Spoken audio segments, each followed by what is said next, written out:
Bonjour à tous, la Roumanie sera-t-elle le premier pays à connaître une révolution anti-Union européenne?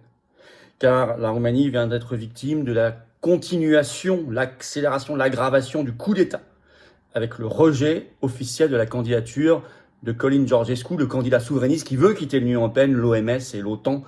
Il y a une élection présidentielle tout début mai en Roumanie, on en parle beaucoup sur cette chaîne, un événement fondamental a eu lieu, vient d'avoir lieu, je vais tout vous expliquer, avec des réactions mondiales.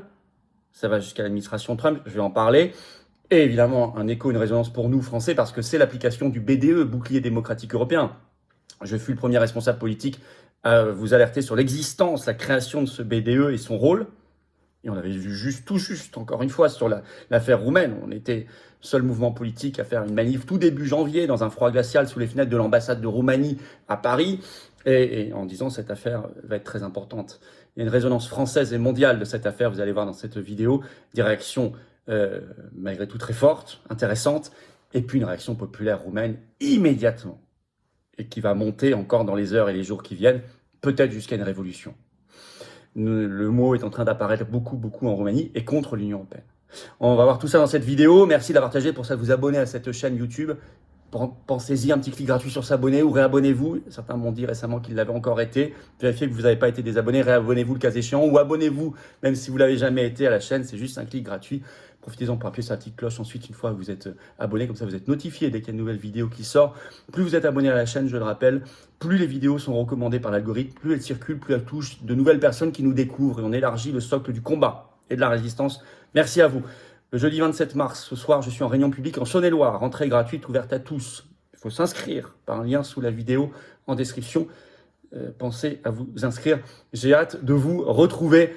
Évidemment, je vous attends, patriotes. Voilà, on a fait une manif monumentale, fabuleuse pour la paix et la France libre samedi dernier, avec des intervenants de très haute qualité. On va réitérer en beaucoup plus fort très bientôt.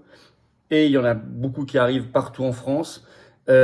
Suivez notamment notre canal Telegram, il y a le lien sous la vidéo en description. Il y a d'autres manifs qui vont être organisés bientôt par d'autres patriotes partout en France, je communiquerai aussi.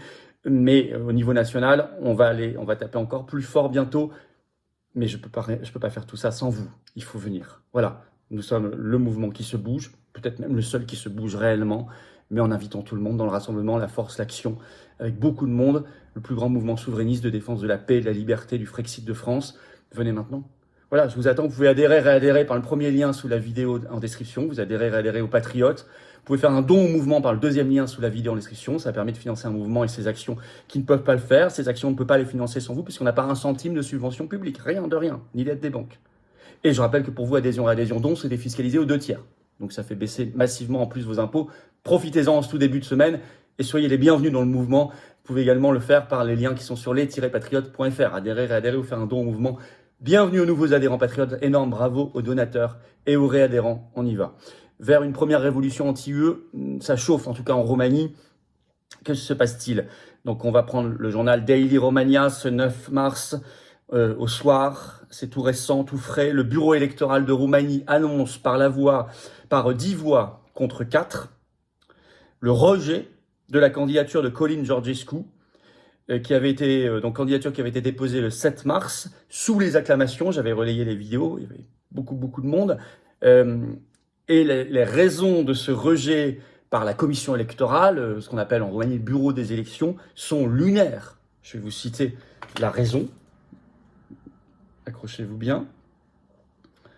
C'est un texte très confus qui a été publié. L'argument, c'est que cette commission électorale, ce bureau des élections, fait valoir que pour décider si quelqu'un peut se présenter ou pas à la présidence roumaine, les élections étant prévues les 4 et 18 mai, nouvelles élections, puisque les premières ont été annulées, je vais y revenir.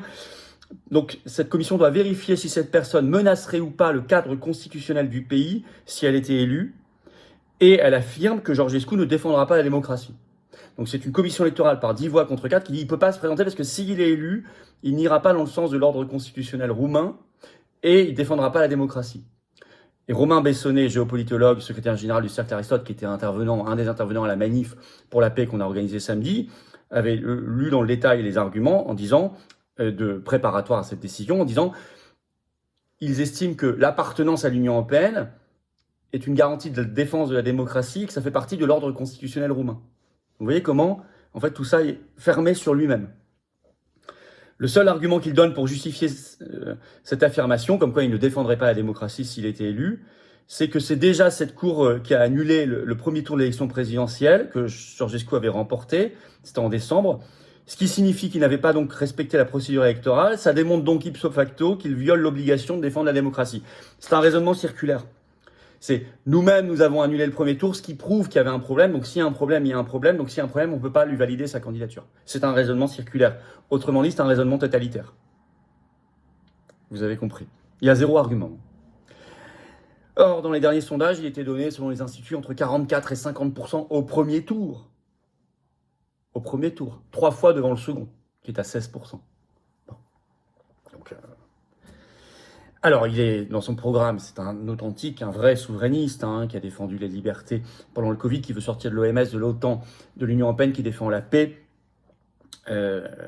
Et je rappelle que déjà le 6 décembre dernier, 48 heures avant le second tour, qui était prévu le 8 décembre, ils avaient annulé ce second tour. Il devait gagner à l'époque, selon les sondages, avec 58% des voix. Il avait déjà été arrêté le 27 février dernier en voiture quand il allait déposer, il avait tenté une première fois de déposer sa candidature, il l'avait arrêté dans le convoi. Donc on voit que c'est vraiment organisé.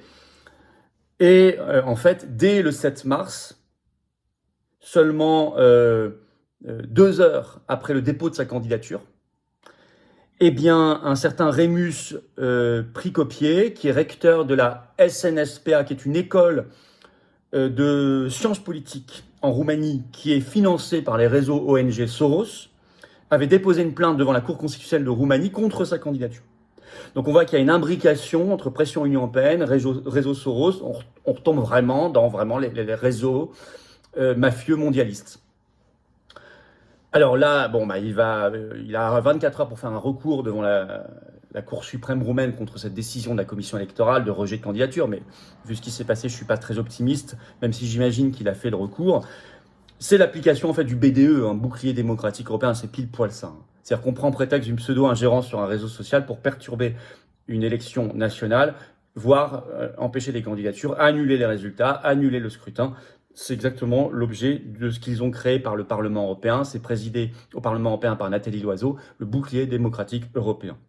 Et je rappelle que c'est cautionné, notamment par le RN qui a un membre dans cette commission, alors qu'il ne faudrait absolument pas cautionner cette horreur. Et que si vous restez dans l'Union européenne, vous subissez le BDE. La seule solution pour ne pas subir le BDE, c'est de quitter l'Union européenne, c'est le Frexit. Tout le reste, c'est du pipeau. Alors, les réactions. Georgescu lui-même, sur X, le 9 mars, a fait un tweet, il faut dire, assez formidable. Il pointe clairement du doigt l'Union européenne. Je vais vous citer son tweet, il est court. Un coup direct porté au cœur de la démocratie dans le monde entier. J'ai un message à transmettre. Si la démocratie en Roumanie tombe, c'est le monde démocratique tout entier qui tombera. Ce n'est que le début, c'est aussi simple que ça. L'Europe est désormais une dictature. La Roumanie est sous la tyrannie, conclut Călin Georgescu lui-même.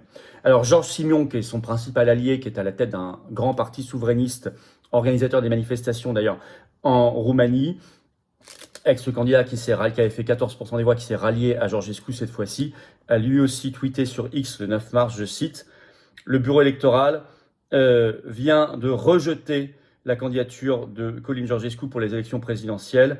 Des milliers de personnes se tiennent maintenant devant le bâtiment et crient au voleur. C'est un nouvel abus, une continuation claire du coup d'État du 6 décembre. Stop à la dictature. » Alors vous avez des réactions internationales, par exemple le vice-premier ministre italien Matteo Salvini qui a mis sur X le 9 mars, donc lui qui est beaucoup plus courageux, il faut le dire, que Meloni, qui est vraiment complètement rallié au système. Donc Salvini écrit « La candidature de Călin Georgescu rejetée en Roumanie, un coup d'État dans l'Europe de style soviétique. D'abord ils annulent, alors que les bureaux de vote sont ouverts, les élections qu'ils gagnaient. Ensuite, ils arrêtent, puis ils excluent les candidats. Ils excluent même des élections par crainte qu'ils ne gagnent.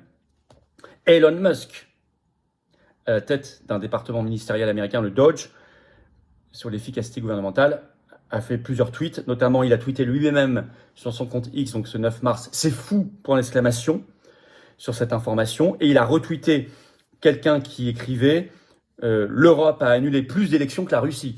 Ce qui est objectivement vrai, quand on voit tous les référendums, etc.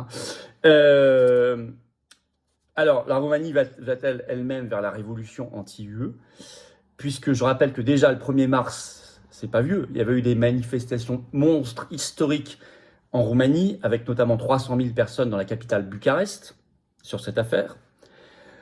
Ce 9 mars au soir, spontanément, des milliers de Roumains sont descendus dans la rue face au bâtiment de la commission électorale, en criant « À bas la dictature », qui est le slogan le plus repris. Ça a été noté d'ailleurs dans tous les articles de presse qui parlent de cette réaction populaire ce matin, y compris dans la presse française. Il y a eu des affrontements parfois violents avec la police, parce que la police politique a été très violente hier soir, ce 9 mars au soir, y compris avec des grands médias qui ont été qui sont très propagandistes, on connaît ça en France. Donc là, c'est vraiment en train de tourner. La révolution serait légitime. Vous savez, ce qui se passe, ça me fait penser à un principe, alors qui n'est pas un principe juridique parce qu'il n'est pas dans notre droit, mais c'est un principe philosophique. C'est l'article 35 de la Constitution du 24 juin 1793, qui, vous allez voir, en fait, est d'une modernité et d'une actualité brûlante. Je vais vous lire cet article 35. Il nous fait vraiment réfléchir. Quand le gouvernement viole les droits du peuple, l'insurrection est pour le peuple et pour chaque portion du peuple le plus sacré des droits et le plus indispensable des devoirs. Alors, c'est un texte français, c'est un texte du XVIIIe siècle, fin XVIIIe siècle. C'est un texte qui n'est pas dans notre droit, mais c'est un texte mondial qui inspire philosophiquement mondialement, depuis longtemps. Et je voulais vous le citer parce que je trouve qu'on est exactement dans ce cas de figure. Vous annulez un candidat qui est en plus un candidat, je le redis, les sondages les plus bas pour lui, c'est 44% au premier tour. Vous n'avez aucun candidat en France qui est à un niveau pareil, qui est mesuré à un niveau pareil. Donc ça veut dire qu'il a une assise populaire énorme, énorme. Vous avez une élection, puis vous l'arrêtez, vous empêchez sa candidature. En plus, il a des problèmes judiciaires à côté. Vous savez, il risque 20 ans de prison. On est vraiment dans la construction de quelque chose qui mène tout droit à une insurrection légitime. Et je dirais même, comme écrit ce texte, article 35, c'est un devoir.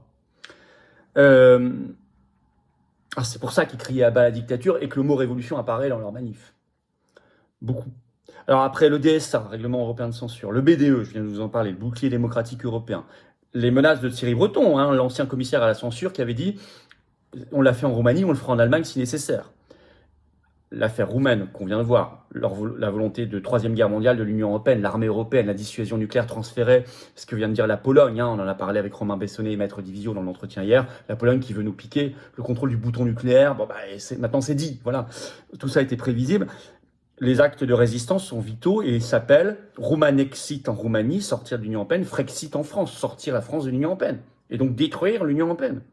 C'est maintenant qu'on se bat.